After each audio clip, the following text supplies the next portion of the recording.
একটা বিবাহিত নারী একটা অবিবাহিত নারী যখন একটা পুরুষের সাথে সম্পর্কতে জড়িয়ে যাবে,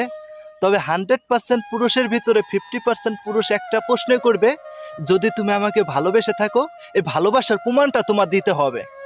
ভালোবাসার প্রমাণটা কিভাবে দিতে বলবে ওই নারীটাকে? তুমি যদি আমাকে ভিডিও কলে দেখাইতে পারো, তুমি যদি ভিডিও করে আমাকে পাঠাইতে পারো, অথবা তুমি যদি আমার সাথে সেক্স করতে পারো, তবে তুমি আমাকে সত্যিকারের ভালোবাসা এই প্রমাণটা আমি পেয়ে থাকবো। যদি অবিবাহিত নারী অথবা বিবাহিত নারীটা ওই পুরুষটাকে বলতে পারে অথবা বলে থাকে যে তুমি আমাকে বিয়ে করো, তবে তোমাকে আমি সব দেখাবো, সব দেব, তখন বলবে ওই পুরুষটা যে দেখো আমার বড় ভাই আছে, আমার পরিবারের সমস্যা আছে, আমি নিজের পায়ে নিজে দাঁড়াইতে পারি নাই, হয়তো আমার কোনো সমস্যা আছে, আমি এখন বিয়ে শাদী করতে পারবো না,